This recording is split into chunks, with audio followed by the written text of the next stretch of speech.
Bienvenidos a un nuevo podcast de Panchonomist.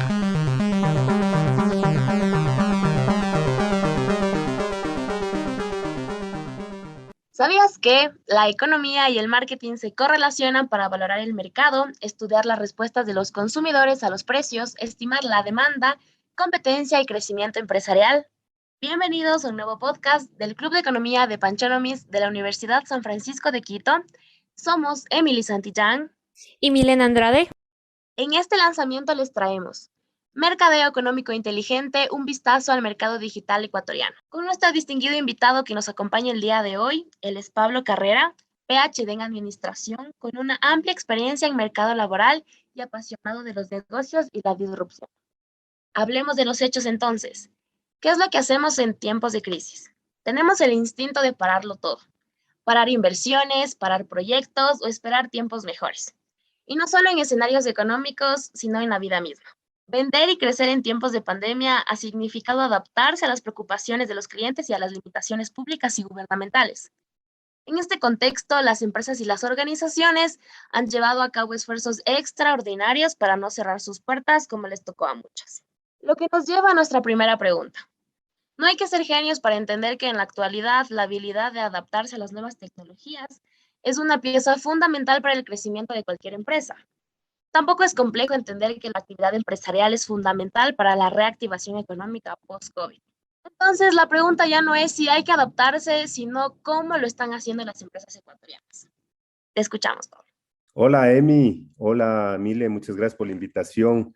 En efecto, estoy estudiando un PhD, estoy en proceso de tesis y justamente es el tema de sobrevivencia, supervivencia de los emprendimientos en el Ecuador.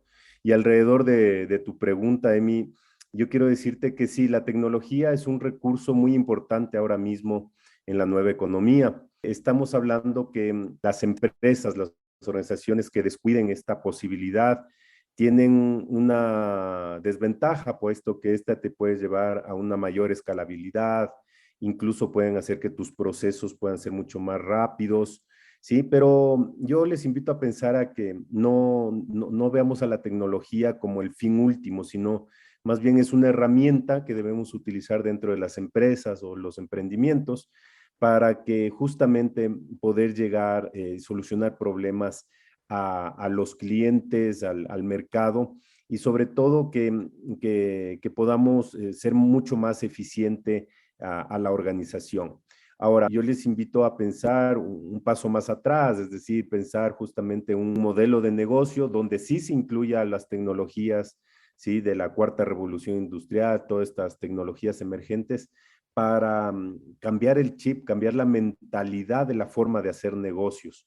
Para esto, pues sin duda alguna se necesita uno mucha educación, involucrarse y creo que ese es el mayor reto y desafío sobre todo de las generaciones más antiguas, de podernos involucrar y creer en estas nuevas tecnologías y ahí es cuando el equipo de trabajo se vuelve importantísimo, ¿no?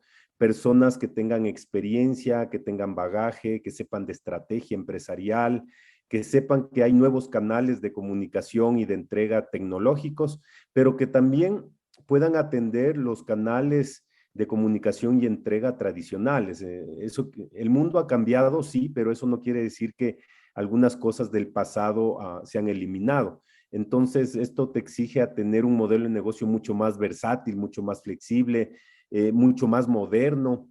Y todo esto es cuestión de adaptabilidad, de educación, de conocimiento. Creo que ese es el mayor reto de los negocios de acá, de América Latina, del Ecuador, para que no nos quedemos en la década pasada, en siglos pasados, sino que también evolucionen los negocios al ritmo que está evolucionando el mundo. Totalmente, Pablo. Y bajo tu perspectiva, ¿cuáles serían los aspectos en los que las empresas pueden mejorar? ¿Qué estrategias de negocio son las más acertadas y cómo me aseguro que están generando los resultados esperados? A ver, los resultados es muy fácil, ¿no? El indicador son las ventas, ¿sí? Hoy en día las ventas es lo que manda y también el hecho de que vuelva a repetir las ventas las personas que compraron por primera vez. Entonces, Ese indicador es súper fácil, pero muy difícil en la práctica, puesto que hay mucha oferta ahora mismo en todas las industrias, ¿no? En todas las industrias. Ahora, hablando de las estrategias, creo que la estrategia digital es una estrategia importante, pero antes de hablar de eso, a mí me gustaría que todos nos enfoquemos en cómo conectar con el cliente, cómo comunicar de una forma mucho más fácil, más sencilla, ¿sí? Y sobre todo ocuparnos como empresarios en generar una propuesta de valor superior. ¿A qué me refiero? Me refiero a alejarnos de la competencia, dar otra fórmula de entrega en cualquier producto o servicio, dar un valor agregado, pero desde la perspectiva del cliente. El cliente es el rey o la reina, el que ahora mismo decide si te compra a ti o no, y hay que estar con los oídos muy bien, muy abiertos, con la vista muy clara, ¿no? De observación, de ver esos pequeños nuevos hábitos de consumo, cuáles son los nuevos intereses del cliente, y sobre eso dejar de pensar tanto en la rentabilidad, al menos en el corto plazo, sino más bien en cómo le soluciona el problema al cliente. Luego te preocupas en que las ventas sean más recurrentes, luego te preocupas en crear nuevos productos que te den más rentabilidad. Pero creo importantísimo hacer un mea culpa de todas las empresas de qué estoy dejando de hacer que ahora mismo me pueda representar una oportunidad, me pueda representar una posibilidad de captar un pedacito del mercado o un pedazote del mercado, ¿sí? Para que pueda tener éxito. Y el éxito es cuando el cliente te dice, mira, necesito uno, dame uno, factúrame. Eso es lo ideal, ¿no? Entonces, creo yo que no confiarse de que ya le vendiste, sino también ir pensando cómo le vas a sorprender, cómo le vas a deleitar, ¿sí? Y se me viene a la mente muchos ejemplos, ¿no? Por ejemplo, si una empresa de seguros me dice, ve Pablo, tú has tenido 20 días o 30 días metido el carro en tu garaje y no ha tenido riesgo de que se choque, te voy a bajar la última cuota. O de pronto si yo tuve un préstamo y he sido muy cumplidor durante 5 años, decirte, mira, que es la última cuota, te vamos a cobrar la mitad porque ser buen cliente. Entonces, ese tipo de cosas hace de que inmediatamente me sorprendas, quiera estar contigo para siempre, que te recomiende boca a boca. Y la verdad, si hacia adentro la empresa hace un análisis, capaz está gastando más en marketing que en retener a sus propios clientes. Capaz le resulta más barato estas opciones, ¿no? Habría que hacer el análisis profundo, pero en definitiva creo que hay muchas cosas y aquí el análisis de datos viene a tomar mucha importancia, ¿no? Para tomar las mejores decisiones, para poder sacar sistema de recompensas, estrategias de fidelización, muchas cosas. O sea, debemos estar abiertos a lo que antes no se hacía, que hoy sí se haga. Incluso hacia adentro, ¿no? Hacia la cultura organizacional, estar abierto a esas posibilidades, porque si alguien da de pronto esa idea y todo el mundo le queda mal, ya nunca nadie más va a dar esa idea. Entonces, más bien abrirse a esas posibilidades y analizarlas si de pronto financieramente corresponde o ayuda, ¿sí? El otro día estaba viendo que un delivery de farmacia les llegó, por supuesto, el producto que pidió, más una oferta de un descuento para una futura compra. Pero otra app de farmacia llegó el mismo producto más un shampoo pequeñito. Parecería que es lo mismo, pero no es lo mismo. O sea, la experiencia, el efecto wow que genera en el cliente, eso hace que vea con otros ojos ese pedido, esa compra, ¿no? Y capaz estimula para que luego te compren el champú u otro producto. Entonces, hay que ser muy recursivos, hay que ser muy creativos y creo que eso, por ejemplo, en mis clases, en todas las conexiones que tenemos con las empresas, ¿sí? Con los emprendedores, que siempre comparto algunas experiencias, les invito a pensar en eso, porque estamos en un mundo donde tú tienes que generar mucho valor en contenido, en experiencias positivas para que te sigan comprando y te sigan prefiriendo. Perfecto, y me quedo con esto muy interesante que dijiste desde la perspectiva del cliente. Creo que esta técnica de fidelización es muy clave en tiempos de crisis, en tiempos de incertidumbre que estamos viviendo, con mercados inestables y economías un poco inciertas. Los primeros en ser sacrificados en las empresas son los departamentos de recursos humanos y de marketing. En este sentido, desde tu perspectiva, ¿crees que es importante tener como prioridad una buena publicidad o se debe priorizar sobre todas las cosas una utilidad económica a la empresa? La utilidad se da siempre y cuando tengas ingresos y si no comunicas, ¿cómo la gente va a saber que tienes ese producto con ese beneficio? Entonces, para mí la comunicación publicitaria es vital, que lo hagas a través de publicidad o a través de relaciones públicas o lo hagas a través de redes sociales o de alguna otra forma, no importa, lo importante es que la gente sepa que tú estás en ese negocio, que tú estás vendiendo, que tú estás solucionando un problema.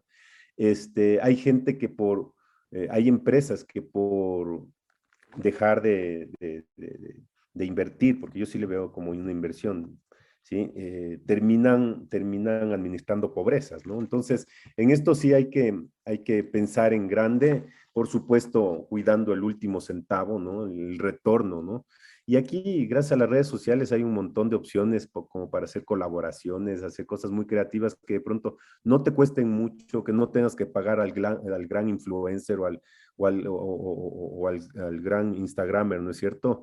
Sino que capaz con acciones más bien creativas y diferentes, que salga desde el ingenio humano, ¿sí? Del equipo de trabajo, de la empresa, puedes hacer cosas importantes. Lo importante yo creo aquí es hacer experimentos, experimento, porque en esos experimentos vas aprendiendo, en esos experimentos vas tomando experiencia y ese experimento te puede resultar mucho mejor que cualquier plan que le haya resultado a la competencia. Entonces, esa cultura de hacer experimentos creo que a las empresas les van a llevar hacia arriba. Concordamos, con un buen uso de redes sociales podemos lograr grandes cosas. Y justamente con esto que decías de experimentar, en tu opinión, ¿dónde deberían las personas invertir lo que tienen? ¿Cuáles serían unas buenas ideas de negocio en este momento? Yo creo que en todas las industrias hay oportunidades, en todas las industrias. Yo más bien me enfocaría en la parte transversal que puede topar cualquier industria, ¿no? Pero hoy en día la propuesta de valor, dada las circunstancias de la pandemia, post pandemia, la gente cuida al máximo ¿cómo es? Su dinero. Entonces, el hecho de que sea una propuesta útil para el cliente, que le pueda dar solución a veces a cosas que no lo declara en una entrevista, en una encuesta, sino que se lo logra visibilizar a través de la observación, de estar bien cerca del cliente, porque más allá del producto o servicio, todas las personas tenemos objetivos, todas las personas tenemos metas, tenemos sueños. Entonces, yo vendiendo un shampoo puedo ayudar, ¿sí? Aunque sea indirectamente, a que cumpla sus sueños, o vendiendo un celular, o vendiendo cortinas, o vendiendo un seguro, o vendiendo un auto, o vendiendo cualquier cosa. Entonces, no focalizarse solamente en la parte transaccional del producto, sino ir un poco más allá, porque nuevamente, ¿no? No solamente los seres humanos demandamos productos o servicios, sino que atrás en nuestro pensamiento, en nuestra mente, también tenemos miedos, tenemos frustraciones, tenemos complejos. Y entender muy bien esa parte, junto con las metas y los objetivos, te puede ayudar a hacer una estrategia que pueda sacar adelante y ayudarle a esta persona a ser una mejor persona, un mejor padre, un mejor estudiante, un mejor ciudadano. Creo que toda la gente que estamos en negocios tenemos que entrarle a la parte social, de conversar, de empatizar. Esos pequeños detalles que no son los evidentes, pequeños, grandes detalles que no son los evidentes, sino más bien profundos. Y esto es un poco de la metodología Design Thinking que yo enseño en mis clases, por ejemplo, ¿no? Hace que le entiendas o les veas con otros ojos a los clientes, ¿de acuerdo? Entonces, yo sí creo que la persona que está en el ámbito empresarial no solamente tiene que saber, por supuesto, de administración, de marketing, de finanzas, de seguros, de economía, sino que tiene que saber de otras disciplinas, ¿no? Un poco saber de sociología, de antropología, de historia, eh, cosas que, por ejemplo, desde la Universidad de San Francisco la tenemos muy clara desde el punto de vista de las artes liberales. Entonces, en el momento en que entiendas cosas que son más profundas, tú puedes armar un plan para poder dar respuesta a las necesidades. Y hoy en día hay muchas necesidades. La pandemia vino a darnos muchas afectaciones mentales, muchos cambios de paradigma, nuevos comportamientos, nueva visión sobre el futuro. Entonces, sí hay que conversar mucho con la gente, mucho, mucho, mucho, porque seguramente además de tu producto o servicio necesita acompañamiento, necesita motivación, necesita que le ayudes en su autoestima, necesita que le hagas ver un futuro mejor. Pero esto tiene que ser de una forma honesta, sincera, ¿no? Que sean parte de tus valores empresariales. Entonces, ya cuando te cuento todo esto, ya no es algo así muy simple, ¿no? Necesitamos formarnos en todo momento y estar con la mente muy abierta. Completamente de acuerdo contigo. De hecho, hablando un poco ya más económicamente, creemos realmente que los recursos siempre se deben convertir en una inversión. Creo que en tiempos de pandemia debemos tratar de reducir más el coste de oportunidad porque los recursos deben usarse con responsabilidad y tratar de optimizar los recursos y minimizar los gastos. Entonces, en este sentido, lo que tú nos decías más o menos de direccionar objetivos, menciono esto de los objetivos de SMART. Deben ser específicos, medibles, alcanzables, relevantes y temporables. ¿Qué piensas de esto? Esto es un concepto, ¿no? Pero ya si lo traemos un poco a la realidad, ¿tú crees que es realmente posible llegar a alcanzar estos 5 factores? Sí, de hecho, es algo que hay que tenerlo muy clarito, ¿no? Los objetivos tienen que ser SMART, debe tener una línea base, es decir, comparar contra qué periodo respecto al mes pasado, al año pasado, porque hay veces uno dice, vamos a incrementar ventas. Bueno, uno piensa que vamos a incrementar $1, otro piensa $100 y otro piensa $1.000.000. Entonces hay que ser muy, muy específicos, muy detallados al momento de definir los objetivos, ¿no? Tienen que ser súper tangibles, retadores, ¿sí? Porque, o sea, si vamos a incrementar 100 y el año pasado vendimos, no sé, 100 millones, es nada, ¿no? Entonces, tiene que ser también retador en función de un mercado potencial, ¿no? En función de un mercado potencial que hay que medirlo, que hay que ver cómo ha sido la demanda, cómo está el market share, la participación de mercados, porque las otras empresas también compiten, también hay gente inteligente del otro lado. Pero sí, sobre todo para aclarar la comunicación. La gente muchas veces no sabe hacia dónde vamos porque no está con claridad ese objetivo SMART. En el caso de las empresas que ya están más tiempo en el mercado es más fácil porque ya tienen una historia. En el caso de los emprendimientos es un poco más complicado porque como comienzas de cero, tú vas armando tu propia historia día a día. Entonces, los objetivos SMART, posiblemente en el caso de un emprendimiento tendrá que ser semanal, ¿no? Porque como no hay un patrón definido, tú te vas poniendo tu propio patrón semana a semana. Entonces, y eso es más chévere, ¿no? Es súper lindo porque tienes la posibilidad de soñar en grande y todo va a estar en función del modelo de negocio y también del liderazgo que tenga el equipo de trabajo. Y de eso se trata, ¿no? Involucrarse en el mercado. Y justamente en esto, ¿qué preferiría? ¿Una tienda física o virtual? ¿Qué opinas de estos segmentos de mercado? Yo creo que depende. Eh, pero yo he escuchado muchas veces que hay que votar lo tradicional e irse a 100% físico, pero todo depende del segmento a donde apuntes. No hay que dejar de atender al segmento tradicional que sigue queriendo ir al supermercado, tocar los productos, saludar con la gente y sigue habiendo ese tipo de cliente. Este, mm, la verdad es que no hay que descuidarlos. yo iría por la multicanalidad, ¿sí? Con excepciones donde de pronto solamente la parte digital en ciertos negocios, en ciertas industrias, pero la multicanalidad hoy en día sirve, ¿sí? Porque atiendes a diferentes tipos de personas. Genial, muchas gracias Pablo por tu valioso aporte. Y bueno, este fue otro podcast del Panchonomist, el Club de Economía de la USFQ. Este y otros episodios se encuentran disponibles en Spotify y en nuestro canal de YouTube Club de Economía de Panchonomist. Si tienes algún comentario o recomendación acerca del trabajo que realizamos, puedes conectarte con nosotros a través de nuestras redes sociales, Facebook e Instagram, @de Panchonomist. Recuerden que este espacio es para ustedes. Gracias y nos vemos en una próxima ocasión. Este fue el podcast de Panchonomist. Recuerda buscarnos en Instagram y en Facebook en nuestras cuentas oficiales de @Panchonomist para poder descubrir nuestras publicaciones, eventos sociales y más eventos de los que estaremos hablando.